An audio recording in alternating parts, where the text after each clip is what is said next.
guys, so this is MOAB. This is one of 3 parts that was given. I am only allowed to share publicly the parts that I'm giving out. I would advise you personally to be extremely careful about speaking about this, researching about this. Prayer is your best friend on this one, okay? So I was given this at 10:10. In the Greek, that's an advisor, specifically from the Jewish Sanhedrin, a counselor or a senator.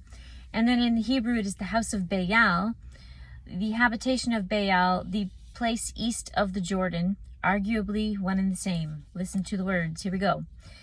The zoo explodes. Wild men will explode. They will be like wild beasts. These days approach. Pray. Moabites approach. They are brutal. They seek to put an end to Western lifestyle. Look in the Bible and see the patterns of what the Moabites have with those who now have. It is a sick game the have crafted. Elements from every culture who warred against them over time to be applied to America. They are bitter and angry at the success of Christians. They are the ones who crafted the downfall of the United States. Knowing the wars of Israel will help. Each culture had things they were known for. Then at 10:30, Greek is the gnashing of teeth. The Hebrew is Beth Shemite, a tribe of Judah. And the tone of voice that God had shifted gears significantly. He was quite angry when he delivered this part. See Americans as Christians. They do not understand that Christians are individuals. They only think in nations.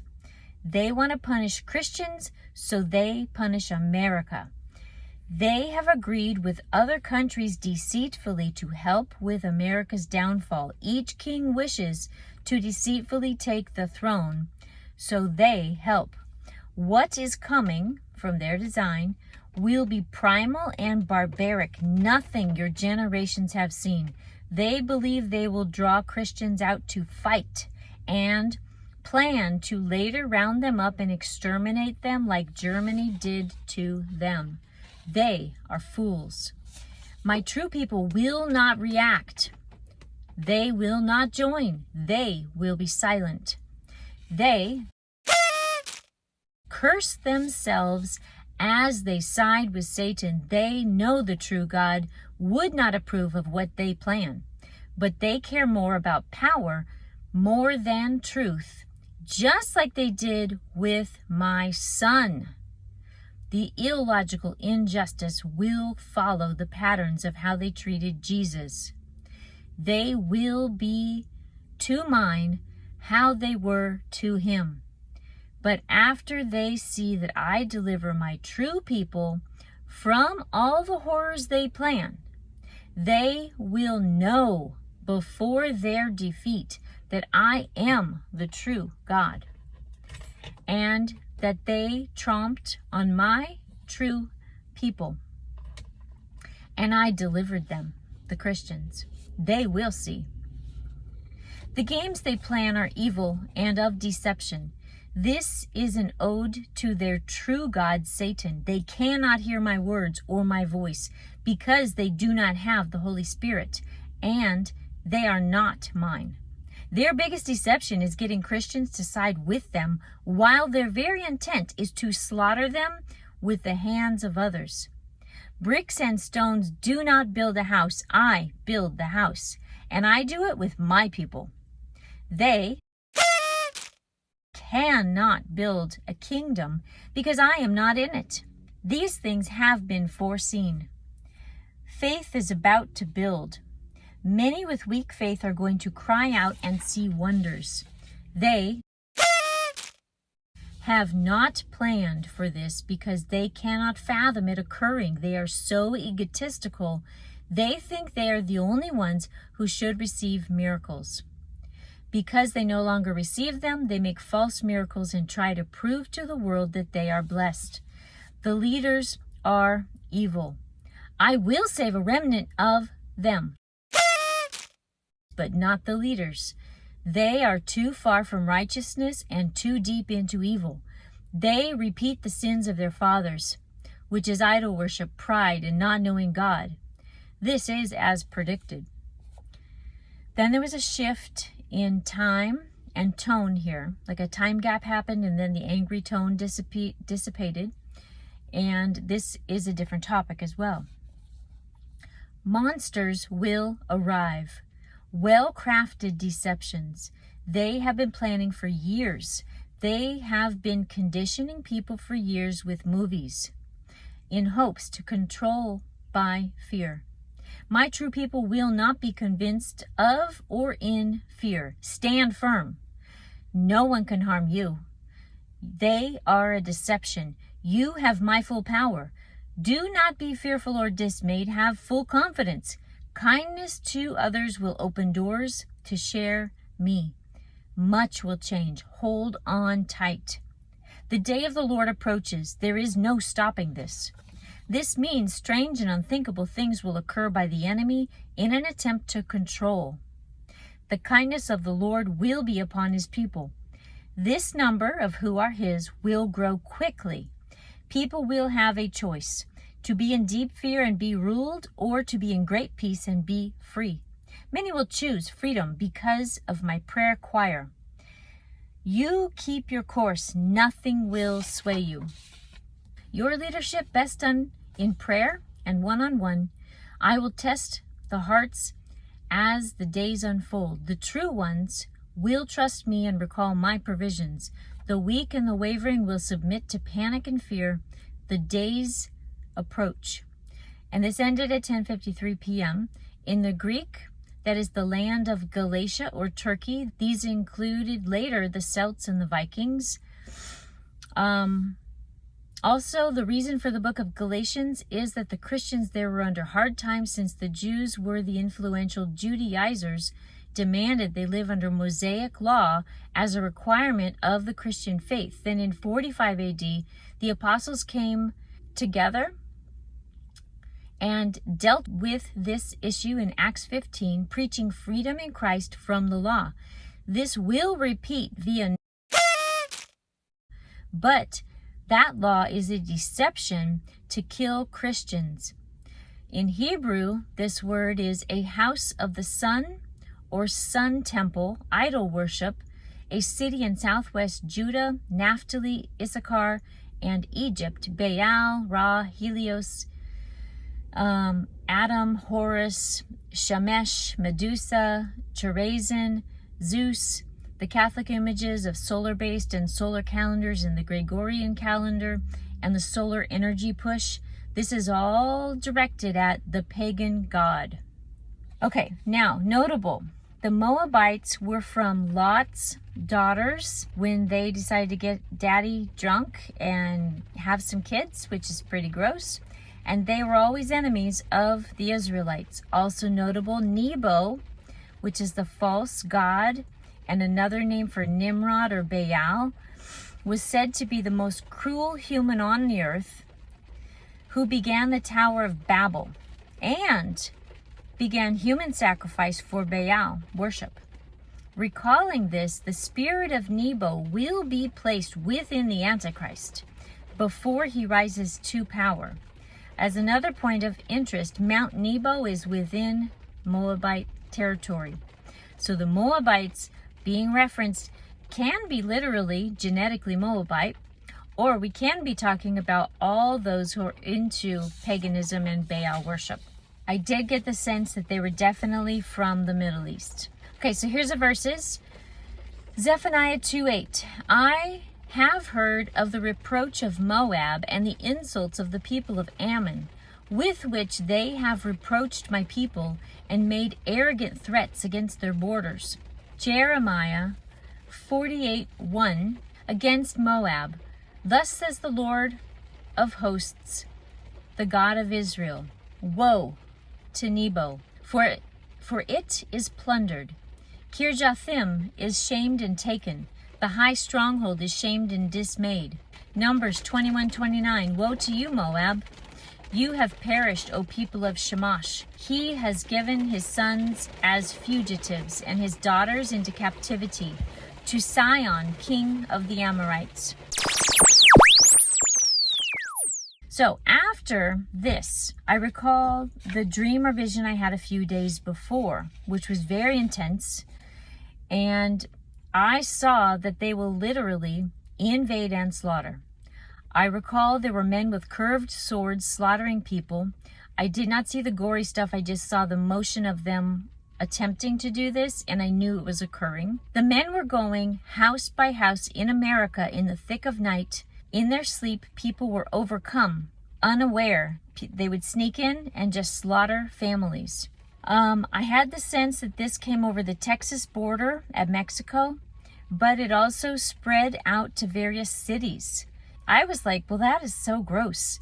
I'll put that on the back burner. Hopefully that's like not in the path. But then all these details started adding up. And then I was shown that they may aim at slaughtering men, rounding up women, committing them to slavery to their God. This would indeed cause a stir, especially for men, as seen in previous prophecies, how difficult it will be for people to not stand up and defend, right? In a different part of the prophecy that cannot be shared, it stated that a ritual curse had been done to allow this, and that praying Christians will be protected from this. We will wake in the morning and hear of the horrors and pray for all involved. Now the women become slaves to their God. Is this religion pagan? They claim to worship the same God of Abraham. Is there a pagan God to make captives worship this? Let's explore it. This is a brief review of biblical understanding of paganism. So around 4000 BC was creation. Adam and Eve worshipped God and lived in the Garden of Eden. So here's an image of a well-researched Garden of Eden area. The entire zone is the land of Eden. The Garden of Eden is near the water. There's lots of verses.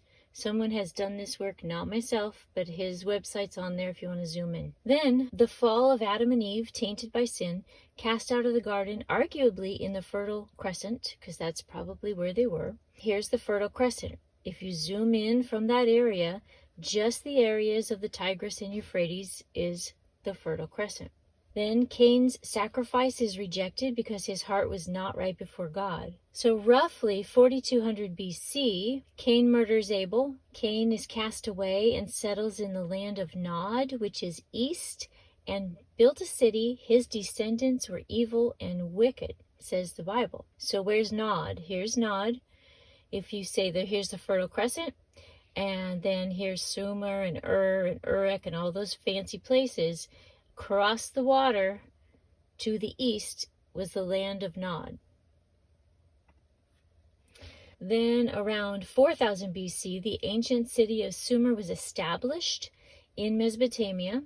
Great archaeological evidences are in Sumer and Mesopotamia of pagan idol worship and of this time period being accurate. Around 2348 BC, God is not happy with all the wickedness on the earth, and he tells Noah to build an ark, which he does, and then the Great Flood occurs to push the reset button on humanity. Then, not too long after that, in 2200 BC, the age of mega idol worship was at its height again. Ancient Egypt and the pyramids were built. The Tower of Babel was built. God shuffled up all the men at the Tower of Babel, and all these men took their idol worship to their own lands. Some gods are the same God, but they have different names because of the language being confused. There are new traditions also that sprouted. Sometimes they would cross over and a god would be confused and they would take a different meaning. So that's why the whole thing is so confusing to try and unfurl. Okay, so let's look at the three main pagan gods that are in this region where humanity was established. They all have a father, a son, and a mother, and the son was the pagan savior character, okay? Now, we've got these different cities: Sumer, Mesopotamia, Babylon, Uz, because Abraham came from Uz, and then the Bible names for these different characters. All right, so the father, this is an idol of Baal. In Sumer, they called him Surtur. Mesopotamia, Enki. In Babylon, Baal. In Uz, Ea. And then the Bible names are Baal, Nimrod, serpent dragon, god of this age, and father of lies. Sounds an awful lot like Team S's captain, right? Then we've got the sun. So in Sumer, it's Dumuzi. In Mesopotamia, Dumuzid, pretty close.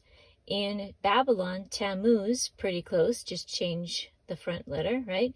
And then Uz is Marduk, and the Bible name is Tammuz, which is, by the way, a month in the Hebrew calendar. Then we've got the mother, which in Sumer was Inanna, in Mesopotamia was Dutter, in Babylon was Ishtar, in Uz was Enlil. In the Bible, she's called Ashtoreth or Ashtarte, and also the Queen of Heaven. Wickedness. We need to understand what wickedness is. The first mention is Genesis 6. It was explained as this: every intent of the thoughts of the heart was evil continually. So continual evil. Notice the parallel to Cain.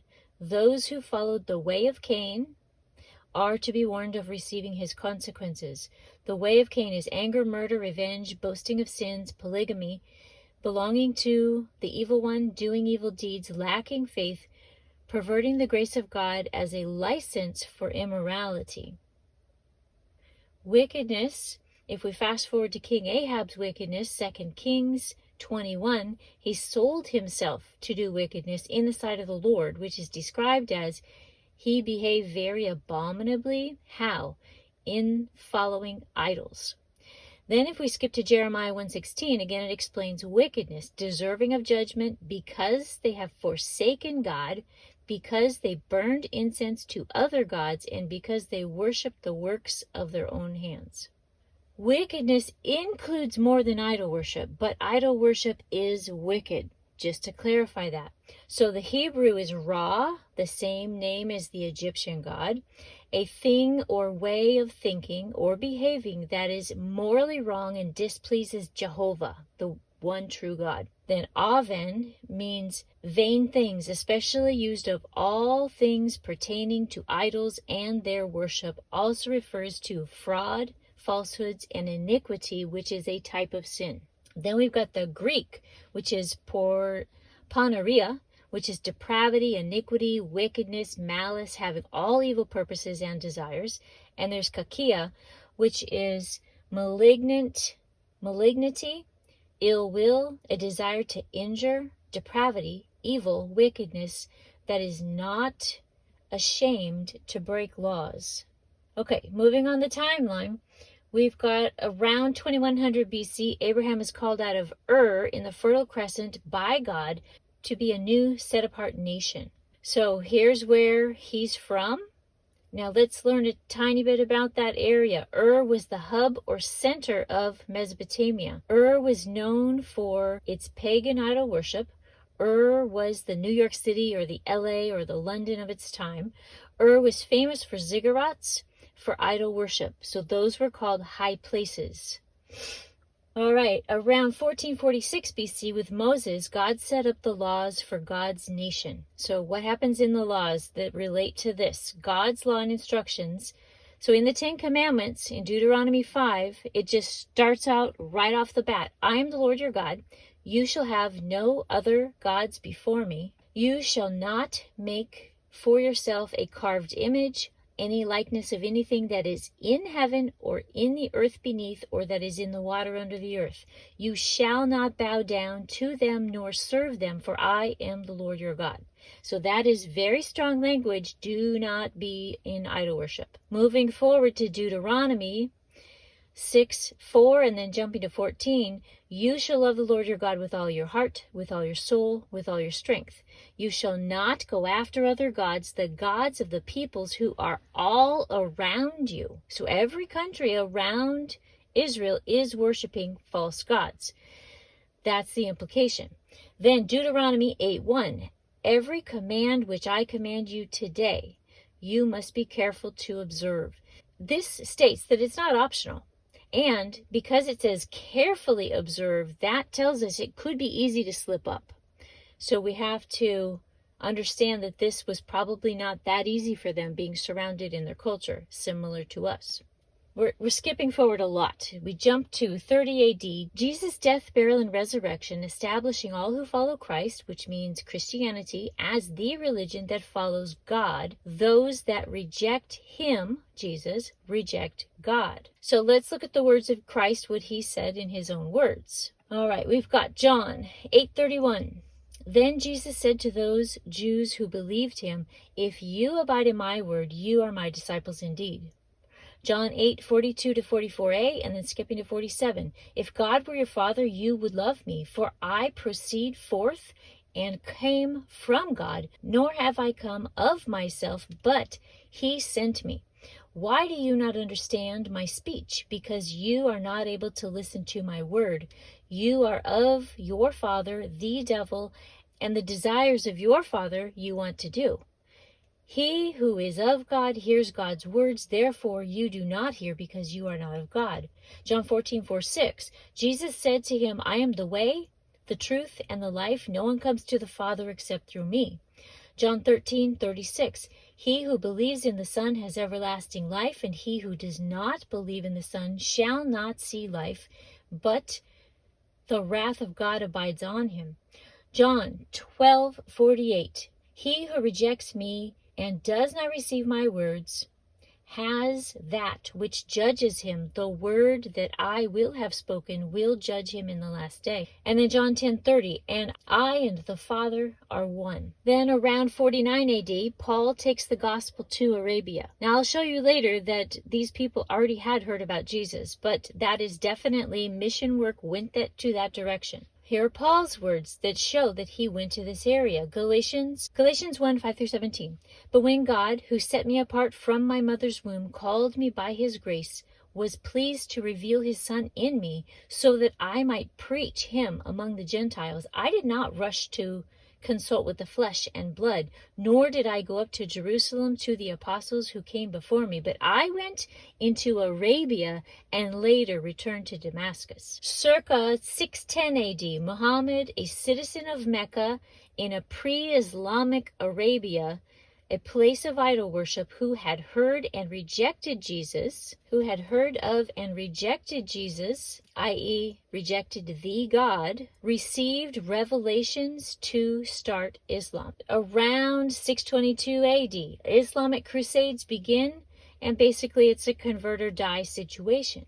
And then around 1630 AD, and there's a lot more story with this black stone thing, but they did have this black stone in their presence much earlier than this, but around 1630 AD, the black stone was placed in the Hajj for all to come and see and kiss during their pilgrimage. Okay, so here's the black stone. It's in the corner of that black cube building, and the person goes to this black stone and kisses it, and then they're supposed to encircle the Hajj 7 times counterclockwise. Let's look at some observations about this black stone. The rock is set into the eastern corner of the Hajj. One tradition says it was given to Adam from an angel and was white until Adam sinned, then it turned black. Another tradition says it was a fragment of a meteorite. The stone was worshipped in the Nabatean culture long before Muhammad. Okay, the Nabateans, you have to know who they are. In the Old Testament, they were in the territory from the Fertile Crescent, which we already know where that is, up by the Euphrates, to the lands of the Moabites and the Edomites, so south of Judah and all the way into Saudi Arabia. They were north, south, east and southeast, and west of Israel. Modern-day Iraq, Syria, Jordan, Saudi Arabia, and Palestine had Nabateans in it. Genesis 25:13 points out that their origin, Ishmael's firstborn, was called Nabahoth. The language changed over time and they became Nabateans, but Nabahoth was the person who established this culture. They were a polytheistic culture with over 600 gods, but their main god was Dushara, equivalent to Baal or Zeus. They worshipped him at high places, which could be a ziggurat or could be a stack of stones on a high mountain or hill. And they placed a black stone or a black obelisk at their place of worship. This is verifiable through archaeology, and there are remains of the animal sacrifices that have been found at these high places. Now, in the New Testament, the classic period of these people was in the 1st century. right around when Christ and the church was being started, right? They were responsible for the ruins at Petra. Petra houses an ancient temple that sits over what they felt was the gates of hell. They were in a region called Idumea, which was east of the Jordan, also called Edom. Herod the Great, known for being very harsh, was in charge when Jesus was born. He was from Idumea. Mark 3:8, people came from Idumea to hear Jesus. So this is the first time when people start hearing about Jesus. Then Paul goes later. Is this particular religion pagan? That's the question. The Old Testament calls out the Gentile nations surrounding the Israelites by naming the gods and goddesses that they worship. So let's explore this for a second. We've got the 5 pillars of Islam, which are well known in our times. So I might be saying these wrong, but the Shahada testify that Allah is the one and only creator God. That's their belief. And Salah is 5 times a day prayer towards Kaaba. Kaaba is that black stone. Swam is the annual fast of Ramadan. The Hajj is the pilgrimage to Mecca to worship the black stone and march around the Kaaba 7 times. And then the Zakat is giving alms to the poor. So here's a little bonus ruling they have now, which is jihad, a holy war converting or killing. And if you die doing it, you go directly to paradise. Now, the 5 practices in Babylon. This is the surrounding nations to Israel, right? Because Babylon is just the grandfather of all these other little subcultures that came about, okay? So they had a word called Shahada. It meant dedicated to their national god of Marduk, called Shahada in Akkadian. So the Akkadian word for Marduk is Shahada. Do we think that that is totally insane? That in the 5 pillars, that Shahada is Allah? I think that's insane. Okay, number 2. The prayers were at that time 4 times a day. So sunrise, mid-morning, afternoon, and sunset. Prayers and rituals were performed to honor various deities. All right, number 3. The annual feast for the festival of Isis. She's the Venus or the moon goddess, depending on which subculture you're in. Number 4, Isis, the moon goddess, was represented by a black stone set in the center of a circle. The people had to march around it 7 times, once for each known planet. And then Zakat was a Sumerian tradition. Sumer, as in where the origins were for humanity, Sumer. It was a Sumerian tradition of setting people free, canceling the king's taxes. All right, so now we're going to go to look at this. This is the 99 names for Allah. There are some interesting parallels with the Babylonian situation, okay? The entire Babylonian pantheon added up to 99 gods. I don't think that's a coincidence. Each main god or goddess had many names. So Nana had 30 names, Nebo had 12, Ishtar had 15, Shamash had 20, Nergal had 18, Marduk had 10, Baal had 50, Adar had 14. Okay, so still on this 99 names for Allah. The Quraysh tribe, which is Muhammad's tribe he grew up in, worshipped 360 gods, 1 per day of the year, I guess. Muhammad turned those idols into the daughters of Allah. Hubble was the highest ranking of all of the 360 gods. He turned this into the Kaaba, the god of the Quran. Hubble had 3 forms, light, rain, and earth, similar to the Eastern 5 elements. And these were the 3 daughters of Baal to the supreme Canaanite god. All right, the moon god or goddess. Archaeology proves scripture. Listen to this. In the 1920s, Sir Leonard Woolley excavated Ur and found extensive evidence of the original pagan worship sites, pointing out that the moon god was their chief god. The oldest name found for the moon god was in Sumer, or Ur, and it was the name of Sin. The region of Sinai was named after their god. In the 1950s, the moon god was excavated at Hazer in Palestine. 2 idols of the moon god were found. A man was seated on a throne with a crescent moon carved into his chest. The temples had fire-based thrones to do human sacrifices. 7 babies were sacrificed, or humans were tortured and their hearts removed while still alive, etc., and then they were burnt. This was a high honor, like jihad death is now. Arabs worshipped the 360 gods, but the moon god was their chief god.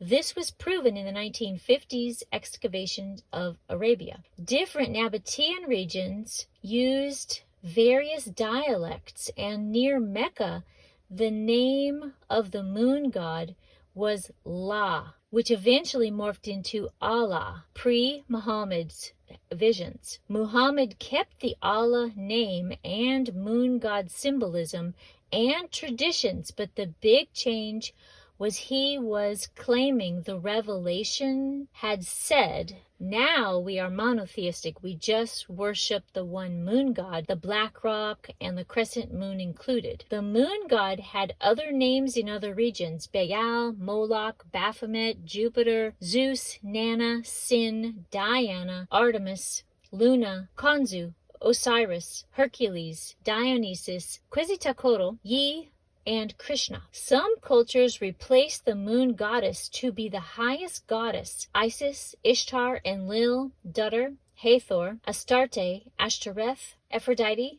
Diana, Sybil, Venus, Madonna, Heavenly Mother, Frigg, Hengo, Kotlaku, and Devaki. So, could Allah be Jehovah, the God of the Israelites, the God of the Christians? Impossible. There is no way. This is the way of Cain. So now I need to share with you a bunch of different things. Some are dreams and some are little words that make all of this kind of pull together. Dream 1 is the bomb. This was actually not my dream. This is given to my 4th child on 3/17/22. And it's very quick and simple. She was in a very populated open area like you might see in a city square or in front of a sports stadium. And a Middle Eastern guy was setting off 24 bombs. And she knew the bombs were about to go off. She crunched down. He died in the bombing. Everyone around the area died in the bombing. But after the bombs went off, she stood and she noticed that she was a lot taller than her normal 4'11" self. And that she had this super amazing, beautiful, silver, super shiny sword. And it had a cool, unique shape on it, like nothing she's seen on this earth. She said it was probably 3 feet long, and she also was in a glorified body and had wings. So she woke up and thought, oh, we're going to get bombed soon. So given those clues, I think that the anointed leave before this particular bombing. Dream number 2 was given to me on 10/11/23, and I call it the MEM. M-E-M stands for Middle Eastern Man. So there was a mem sitting in a chair to my left facing me. He had some kind of 70s looking device about 18 inches wide by 6 inches high and probably 10 inches deep. And I thought, I wonder if this is for recording. I was in a concrete room, cold and clean. I was seated at a modern but classic folding table. At the right corner facing me was a man who looked like Liam Neeson. I think that given the modern understanding of Liam Neeson, he is associated mostly with like vengeance and survivor type stories where he goes after and like rescues his family member or whatever, and he like blows everyone up and kills everyone and gets like rescues the person. But he was with me at this table. In this dream, which started and stopped all night long, giving more and more information to this dream, the mem was saying to try and intimidate me, and it apparently wasn't working. So here's how it went. The mem is yelling, "You know what this means?" Then he got up in my face and he started aggressively and hatefully yelling at me. And in the dream, I knew he first said in his language A, B, C, then something that I did not know, and then he shouted Allahu Akbar, which means God is greater. Obviously, this means his version of God, which is Ishtar, Venus, whatever. So I say, nope, irreverently, like, whatever, I don't care. I had no fear at all in this situation. Then the mem said, "You're stupid." And the inference was, you're stupid because you don't understand my holy language. You're an infidel. You're an idiot. And me, I felt like he really wanted to harm me, but all he could do was get 1 inch from my face. And at this point, I was smiling. And I thought it was kind of funny that he was obviously restricted from me, that he could not do what he wanted to do, which made the mem violently enraged with me. And Liam was slightly puzzled. But I was smiling, and I was thinking of worship songs. I was in my mind singing the song from Ancient Gates, Brooke Litterwood, "Sing until your voice gives out, no matter where or who's around, release your worship." Then I began to think of the song, "I love you, Lord, and I lift my voice to worship you. Oh, my soul, rejoice. Take joy, my King, in what you hear. May it be a sweet, sweet sound in your ear." Then I began to hum the second song, "I love you, Lord." And then I broke out into song in this intense situation, just singing boldly. The mem was very confused why I was not reacting to his anger and getting up in my face. And then me, I just knew he couldn't do anything to me, and that just made me smirk. The mem left the room very angry. I know that he was going to bring back another mem to interrogate me, but after he left, knowing we were on camera, we were very careful. But Liam looked at me and said, "Why are you so calm?" And I said, "Don't you have faith God will protect us?" And Liam looked a little worried. And as I heard the next man coming in, I looked at Liam. And the mem brought in a very large, very intimidating looking, angry, hateful mem with him. And then both went over to the device on the table, and the angry mem was trying to fix something with it. I disappeared right in front of their faces, and they were baffled, freaked out. They were like, "Where did she go?" So obviously this is after translation. Here's the interpretation. Liam Neeson is like the world's version of someone that can rescue, but he was not helpful, nor was he confident. The proper response to a terrorist being angry at you is joy and worship. This gave protection and apparently baffled them, which was a nice bonus. This shows the protection of God's people, no matter how bad it may look. The first mem was restrained from doing anything to me besides shouting at me. I am already in my transformed body in this dream, so I was just chilling with this dude, and then I disappeared. It was not a rapture, it was a special skill. I feel that this was given, feel that I was in that situation maybe to collect data or something, and then I disappeared because I needed to show them that God is powerful, and this is not a normal situation for them. Okay, so the first thing is I had a vision of muscle men flexing, and then I heard God say, "The kings flex for power." They were wearing green tank tops. So this represents green of Mother Earth and war. Sabotage in the U.S. The U.S. will sabotage its own people. Mine will be spared. 127:23. The world is about to erupt. One day you will awaken and the world will be chaos. It will have started elsewhere and spread. 2:21:24. I had a short dream and I saw a match strike on a box and it became a flame. Then I heard words upon awakening. The events will begin. One match starts it all. 2023. My number 4 daughter had a dream and it was a sea of fire. The sea of fire turned into an angry crowd, and about 1/8 of them got sucked up into a cloud. Then she said she knew that 1/8 were anointed. Then the crowd panicked for a minute. Another group of people got sucked up into the cloud. She felt that this was the rapture. Then the fire crowd was covered in oppressive darkness. We know that this is that time after rapture when it's completely dark and demonic. On the very next night, after she got these words, even though she didn't tell me these words until days after, the following night I had this exact dream on repeat, that the people were on fire and upset, and people were leaving. And then the people were on fire and upset, and more people left, and then it was complete darkness. I have this information about a war and uprising that I need to add to this.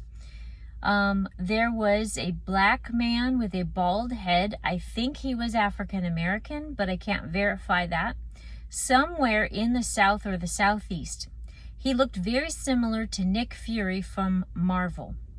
He was said to be a strong Christian, and I believe he was a pastor. He wore a black leather coat, and he had a semi-automatic military-looking black rifle. He was getting everyone excited for war and telling them it was the Christian thing to do to help God, saying God supported this. This was based on Old Testament wars. And they were rounding up and killing those who called themselves Christians, but did not believe the same as them. So if you weren't willing to defend with a gun, then they would just round you up and kill you too. In the dream, he was walking past me, and he smiled a very dark, demon-like smile, and I knew he was a fake Christian, a deception. I knew he was supporting the New World Order, and he was of those that have that new Christianity where they have a goal to attain to follow the false Messiah. And those that stuck with the Bible, these were the true Christians. They were calling apostates or something like that. They were trying to collect and kill who they said were apostates. They were doing, quote, God's work, they thought. Then after that, when I woke up, I heard these words. There are New World Order Christians. They will turn on those that believe in the biblical doctrine of Christianity. Then on 3:26 and 27, my word holds true. People will lash out soon. The pot to boil over with sin. Look away. Isolate. There's a few more. This is about jihad, which is specifically what I was told with the MOAB thing is going to happen, in the words that I can't give out. So this was given on 3/5/24. I saw an image of a jihadist. His head was covered, and he had a mask on. Only his eyes were showing. And then he began to run. And then I heard jihadist war soon. All right, then this is a little project that I was pressed to do and led through. I found some very interesting things that I don't know because, I don't really think much about other lands, to be honest, as an American. So this is jihad, the 4 initial jihads. So number 1, the jihad of the heart. This is to fight evil within oneself. Number 2, the jihad of the mind, to condone right behavior. Number 3, jihad of the tongue, to counsel those who have gone astray. Number 4, jihad of the sword. This has been redefined over the centuries, but used of aggression for perceived holy purposes is the basic concept of the jihad of the sword. So when people talk about jihad in public, they're talking about the jihad of the sword. And then the people who are defending themselves, often like, oh no, we don't believe that, we're not whatever, they're talking about jihad of the heart or the mind or the tongue. So they're not lying technically, because that is a jihad that they practice. It's just a way that they can communicate with some more trickery, I guess, okay? So, being the jihad of the sword, then I found that there are 7 swords of jihad. And this is over their time periods, how things have changed. And so I'm supposed to share this with you. The first sword of jihad, it was the established order. It was established by Muhammad. This was used to expand Islam with force if necessary. So this is kind of like the Crusades, okay? Because they had their own crusades like the Catholics did. Number 2, war versus apostates and rebels. These are their own believers that are not as disciplined as they should be.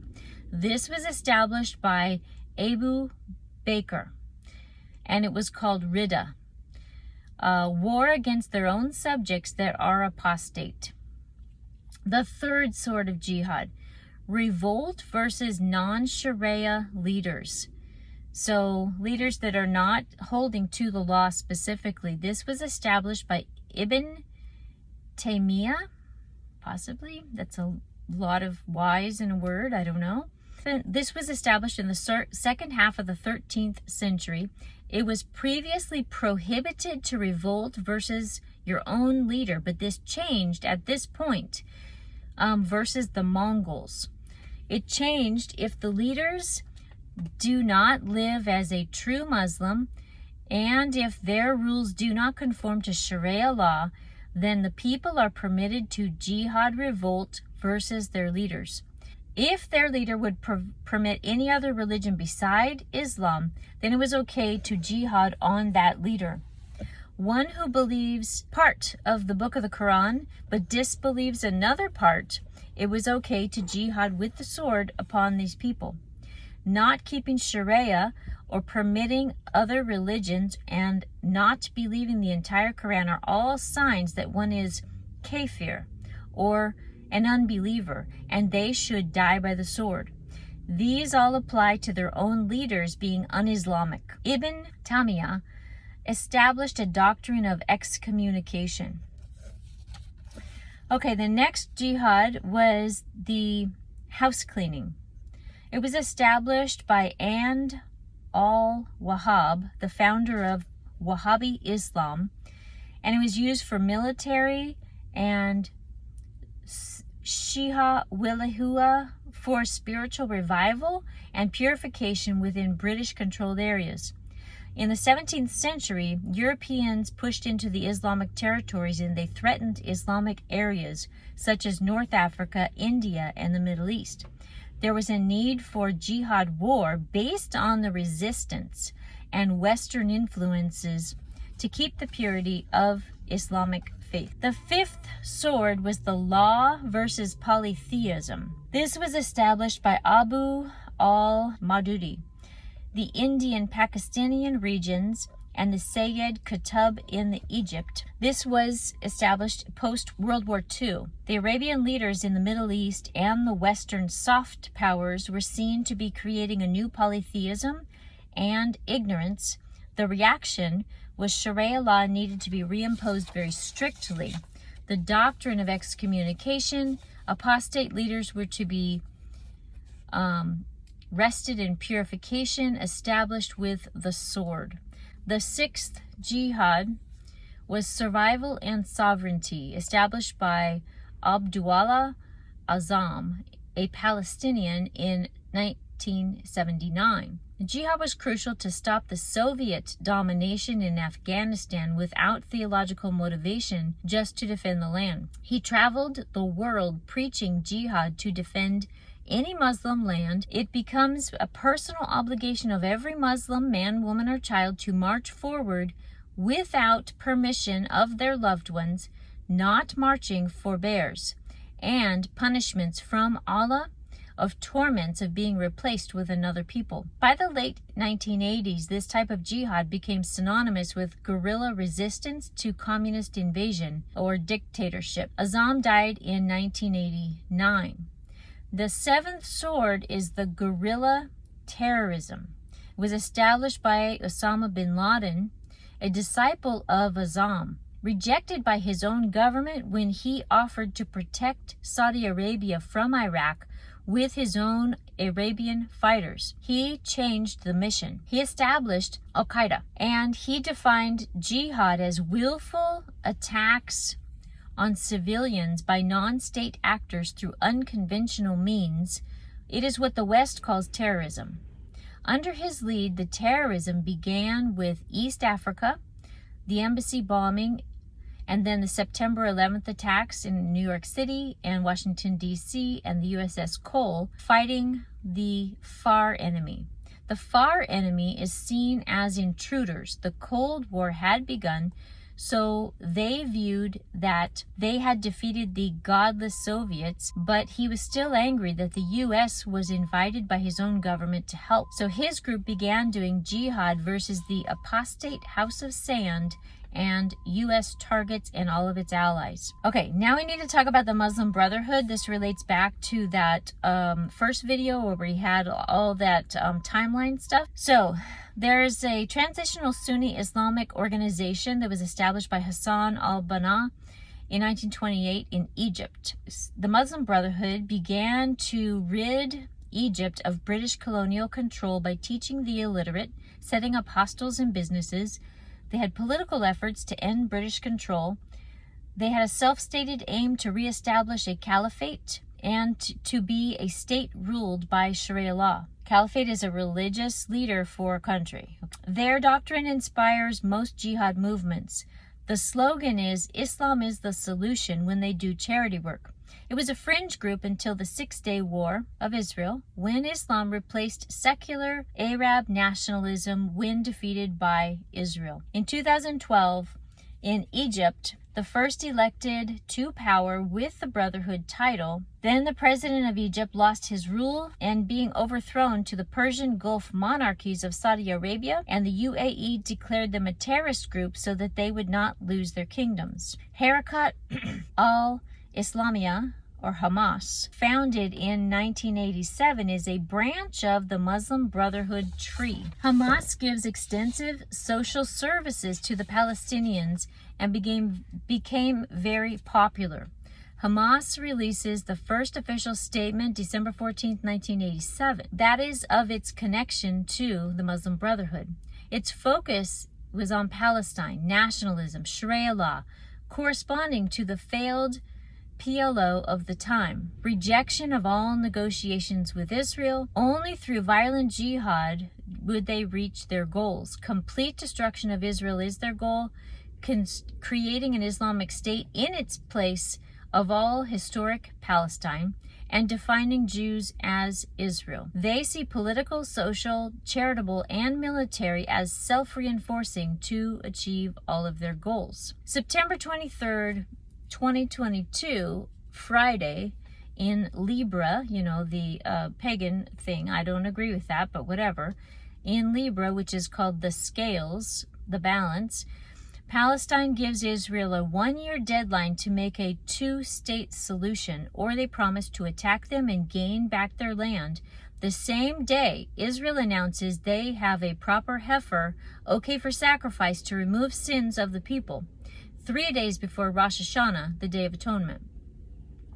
September 23rd, 2023, a year later, Saturday, fall equinox. These guys are so lame. And also the day of the 7-year UN global agreement to accelerate for reaching the goals of 2030. October 7th, 2023, a Saturday, their Sabbath, Hamas launched a surprise attack that led to the deadliest day in Israel's history since its independence.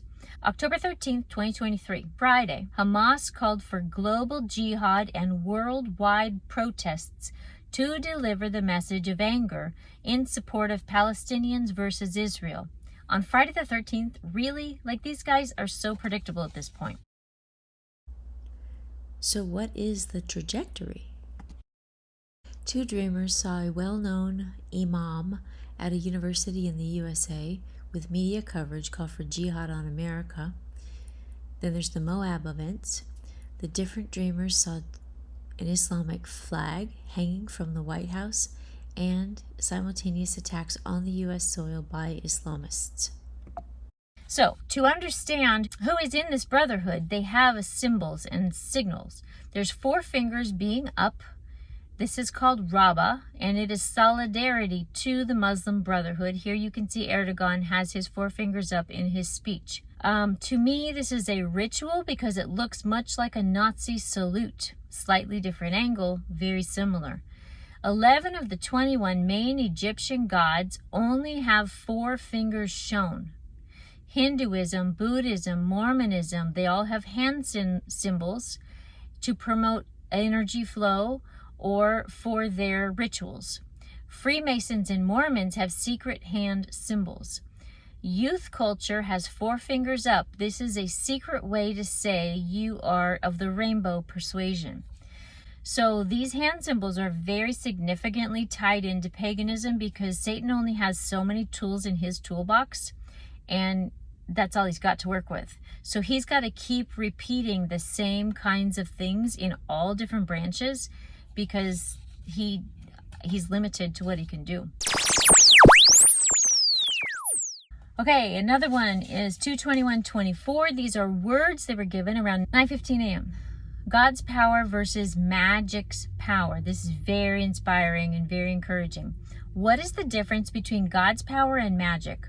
Besides the obvious that God's power is good and magic does evil, the source of power is so different. God's power is from the original of life and light. But magic's power is from death and darkness, so it can never supersede God's power. Their power is from a created one who sinned, not the origin of the power itself. To bind Satan limits his power and his team's access to it even further. To pray that they are taken away to the pit requires a process in which they are entrapped and removed or destroyed and removed, disallowing any of their power to be used again. This reduces the total amount of power available from their side. This means their team must generate more power somehow. They can gain more power by feeding on human fear, blood that is acquired in evil ways, pain, and other things that trigger negative feelings. This is why those full of faith do not fear, because they know I am their protector and I supersede the enemy's power and their lack of fear. This blocks the ability of the enemy to feed off of them or draw power from their fear. The more people with full faith, the less the enemy can draw power from humans, so they must rely on the power that Satan can generate. He, being a created one, lacks the ability to generate much power. Their entire end game is built on fear to fuel their magic. If you do not fear, their magic is not effective on you. Pray for others to be fearless. Pray for others to have my discernment. It strips power from the evil ones. Nothing can strip power from a holy one. Worship fuels it. Faith fuels it. The blood of Christ gives it the power to work in humans. I choose who are the responsible recipients of it and how much of it each will wield. So this was ending at 10:52 a.m. Mark 10:52 says, Then Jesus said to him, Go your way, your faith has made you well. And immediately he received his sight and followed Jesus on the road. Okay, so that's a lot of information, I know.